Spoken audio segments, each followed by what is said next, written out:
Thank you, Todd. Thank you to all the media here today and to all of you watching on MLB Network around the world. This is obviously a very exciting day for us, as Todd said, as we introduce our new Chief Baseball Officer, Tony La Russa, a Hall of Famer this season. So I'd like to introduce those of us on the dais. We've got Managing General Partner Ken Kendrick on the right, D-backs President and CEO Derek Hall here on the left, and, of course, Tony there in the center. So we'll go ahead and start with a statement from Ken Kendrick. Thanks for all of you coming out today. It's obviously a very important day for the Diamondbacks, and I'm proud to be able to officially welcome Tony La Russa to the Diamondback family. I was thinking about talking about introducing Tony, and I think that's really unnecessary. But he really is a man who needs no introduction anywhere in the world of baseball. I thought I'd make a few comments about Tony in the process of making this decision, him making a decision to join us inviting him to come to the Diamondbacks. We did a lot of work over the last month, Derek and I, in meeting with Tony and talking with people that have worked with Tony over the years, and some very, I'm going to probably embarrass him a bit, but I get to do that today.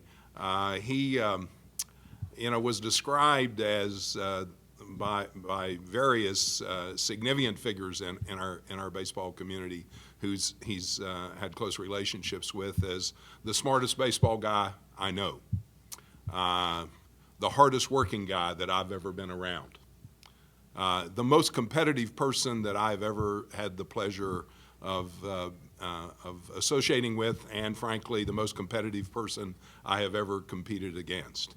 And those are pretty strong attributes when you think about it. And I think in our getting to know each other, I think he lives up to every one of those. I think the other thing that comes through to Derek and me, and to anyone who knows him, he's a guy of impeccable integrity, and of course that's a part of how we see our organization. And so we think Tony is an absolutely perfect fit for the Diamondbacks, and a newly created position that I'm going to leave to Derek and he to talk about a little more. But I will just close with a couple of things that were said to me by people that know Tony really well.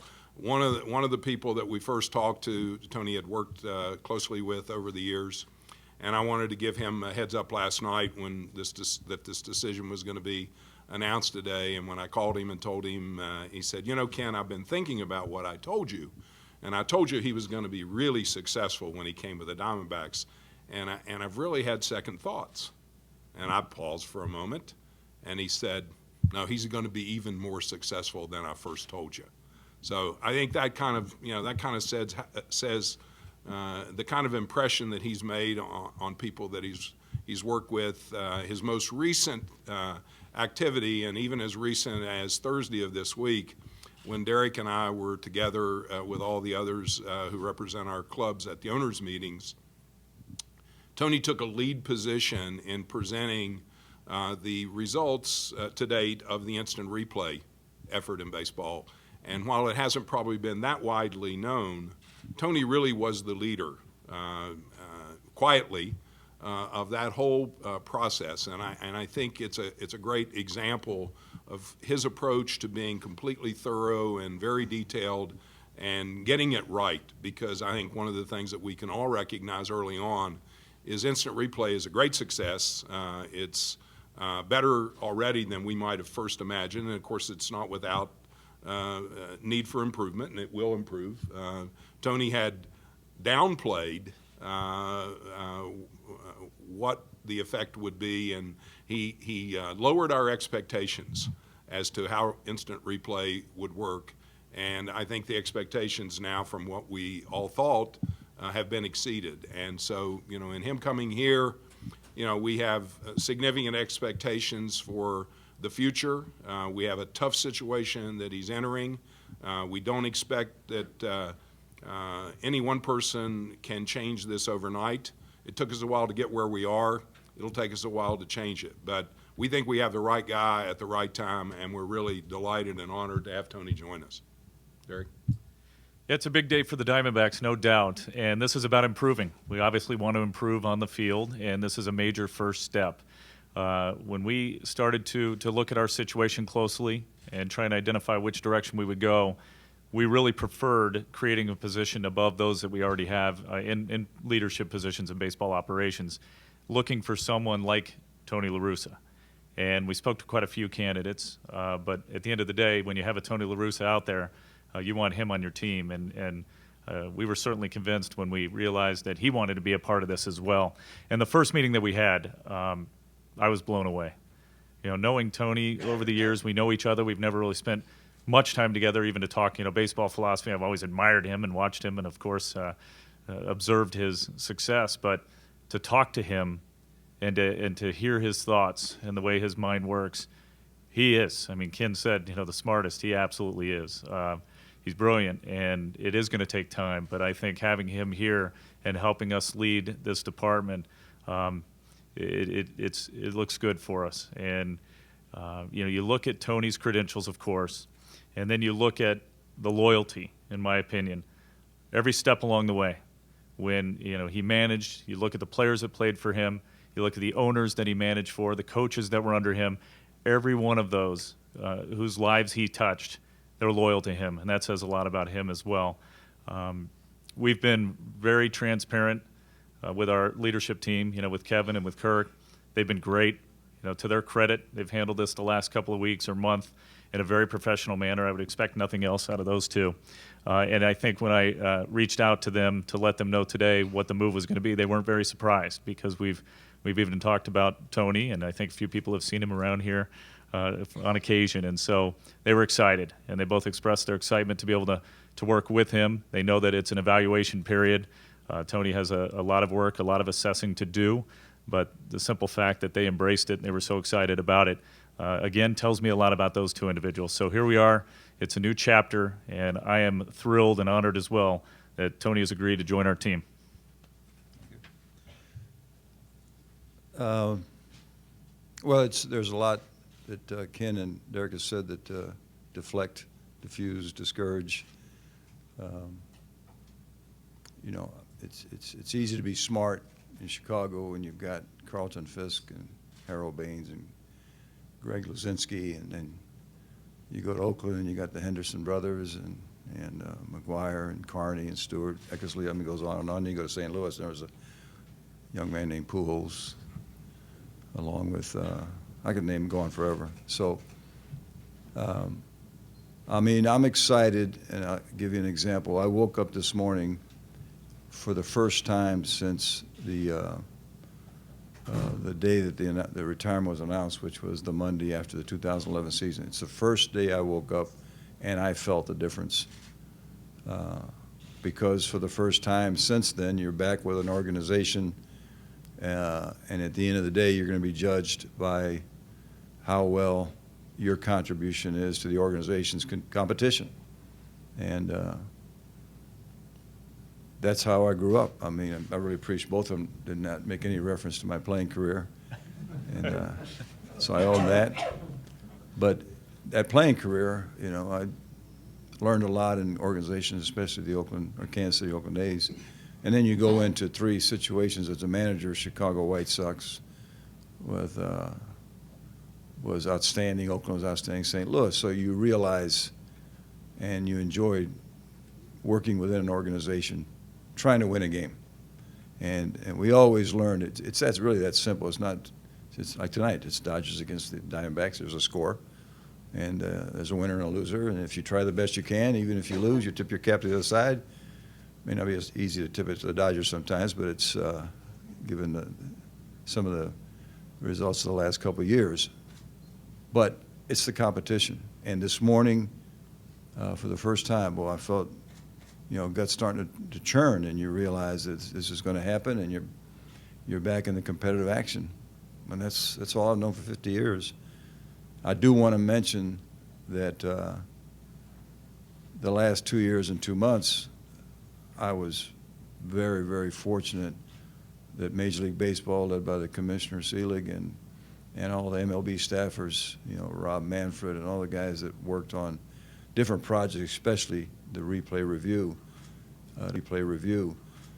to be a part of that has been a hellacious experience. I mean, I had no clue just the importance and the breadth of Major League Baseball and the type of people that we have in our industry. I mean, it is really special. And when we first had this conversation, very hesitant to walk out on a commitment, because this is, 2 months plus into the season, especially the replay thing, and I had to make sure we cleared it with the commissioner and Rob and the MLB people.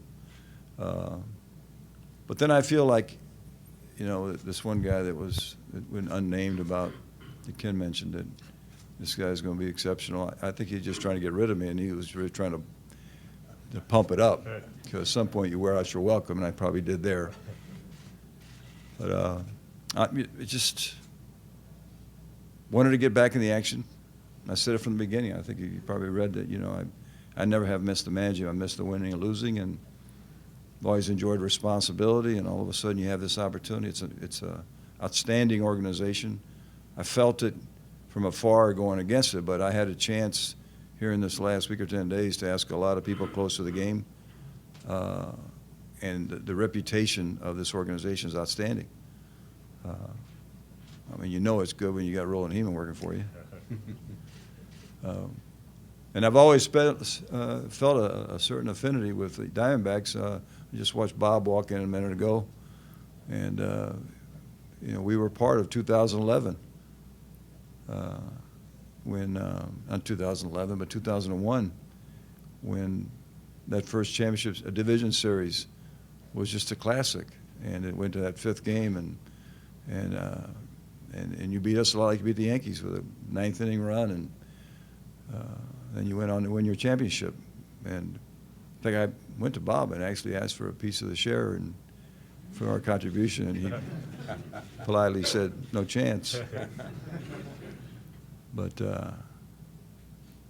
the opportunity to take the 50 years of learning. I mean, I've been in graduate school. I signed when I was 17 years old. It's all I've ever done. Never have worked a day in my life. It's just working in a sport that I love and been taught forever and ever. You learn, and you always learn. I remember I said, George Kissel, who was the last year in uniform as a player coach in 1977, he said, if you go forward in this game, the key is, do you love it and do you want to learn it? And told me that in spring training, at the end of the year, he says, I really think that you love it and you want to learn it. And that's just what this game's about. So, the next 30 years of managing, you keep learning, and there are mentors all over the place. Jim Marshall played for in Wichita. First time that I'd ever been called a suspect and not a prospect. Later on, I realized how sharp he is. I take it back. You were right. So the key now is been given this opportunity in a great organization, and they're struggling right now. And just spent some time talking to Kirk. The challenge, I remember one of the conversations we had with Ken, he says, how are you going to communicate the 50 years of experience in this position? And I thought, great question, because you've got this idea, never have done it. But, my heart's pure and my intentions are great, and do the best I can. And I just think when you work with really good people, we're going to improve. Looking forward to the challenge, looking forward to the relationships, building relationships. You may or may not know, I said it a few times since retirement, by an overwhelming amount, the memories of the years of managing were not the wins. It was the relationships in Chicago, Oakland, and St. Louis. And that's what this is going to be about, building relationships, playing the game right, remembering that you play for the fans and honor the game of baseball. It's really simple. And the fact that two guys that covered my butt for years, Dave Duncan and Dave McKay, are part of this organization makes it really seem right. Okay, well, thank you, Tony. We'll go ahead and start with questions, and because we are live on television, we'd appreciate if you go ahead and use the microphone. So we'll start here with Jack. Thanks. Tony, what are the first couple of steps along the way? What will you try to do right off the bat here? Well, the first one it was to have a conversation with Kirk, and later tonight or this afternoon when I'll be able to talk with Kevin. I know that the schedule says that there's an afternoon game tomorrow. When the game is over, they fly on a road trip, and they're going to a place in the Midwest. And so I think it's important to say hello to the team, hopefully tomorrow morning, get them here a little earlier and take 10 minutes to say hello. But it's, just use common sense. You're in the middle of the first half of the season. You're not going to have spring training like workouts.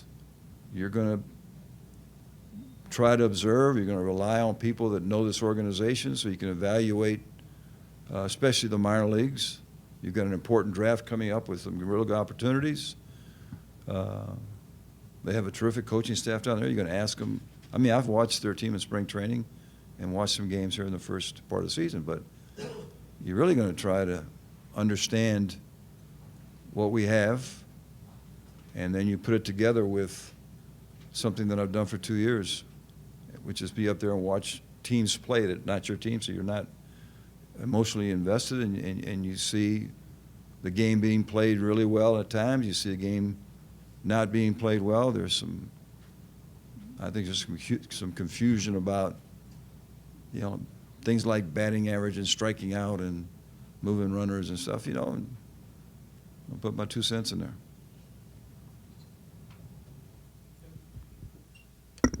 Cindy Brunson, Fox Sports Arizona. Derek, what was the turning point for you to make this very unique hire? Yeah, I don't know when the exact time was, Cindy. I mean, this is something that Ken and I discussed as our results were not improving, and it was conversations that I've had with Kevin and Kirk along the way as well. Just something had to change, and naturally in our roles, you consider everything and put together a list of possibilities. What are the options that we have here? And you could probably assume what some of those are, and then you make a list of those that you would like to talk to who you think could improve your situation. And we had some really good names, but the name at the top was clearly Tony's. And we spent 2 or 3 weeks together and got to know each other very well, and you realize what a match it is. And it wasn't an exact point when we knew we had to do it, but as we continued to dig that hole, you knew that something had to change because we're looking for that improvement. And just another voice, some more experience, someone who's had tremendous success. And when you've got the best of the modern era sitting out there, hopefully getting back into a competitive situation, it's advantage D-backs. Mark McClune, CBS 5. Tony, could you just talk about the similarities, differences that you foresee? I know you haven't been in this position before, but managing players on the field and managing the players in your current position. Great question, and I'm not sure I have a great answer. I have a great education, and we could go on for a long time, me naming the mentors, starting when I got the major league job in Chicago with Roland, and he introduced me to Chuck Tanner, and you start talking to, one of my favorite memories when I started, guys in the American League you knew by their first name, Billy, Earl, Whitey, Sparky, Gene, Tony who, so you learn. So I just think it's happened many times. If you care enough, you'll figure out how you get from A to B.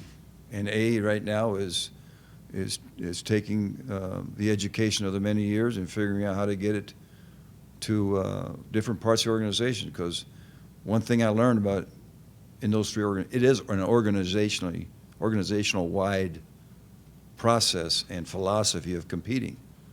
And that's, even you look at the St. Louis Cardinals, those young guys come in there, put that uniform on, and they expect it to get to a certain level. And by the time they come to the big leagues, you're not retraining them.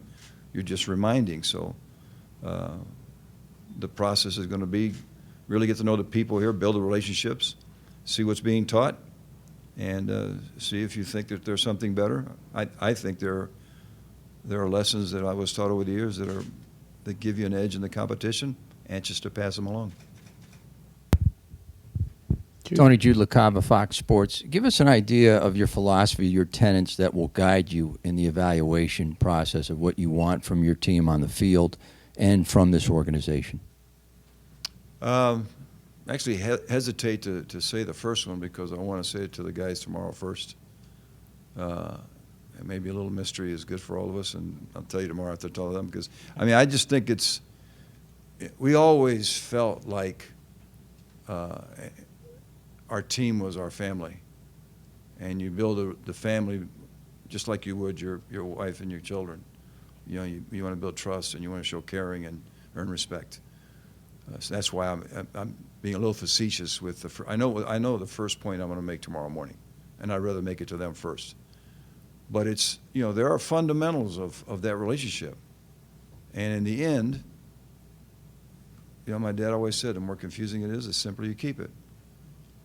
You play a game against another team, and your fans are excited about what? Well, they're excited about the outcome, but they really get excited when they watch the urgency of the way you compete. And this is the major leagues. So, I mean, it's like one example that I was painfully used by myself. You know, I used to try hard, but if you're not good enough, then you sit and watch other guys play. So there is, you know, playing hard. There is playing the game right, playing it together, and representing the organization, including, and that's probably the other thing that's very important, there ain't anybody in this Diamondback organization that isn't a part of us going forward. A big asset is that's already the philosophy here. It's a very tight and well-communicated, coordinated organization. So I'm coming in there working from that, but there really is no mystery or magic, you know, and I'll guarantee you there are no metrics. I'm not bringing up a computer sheet that's going to say, okay, this is how we do it, boys. Just read this and do it. No, it's basic baseball, basic competitive winning baseball with the right attitude and the guts to play it the right way. Zach Buchanan, Arizona Republic. This is for Tony or Derek, whoever can answer best. How would you describe kind of what the divisional labor will be between you, Tony, and KT and other members of the baseball operations staff?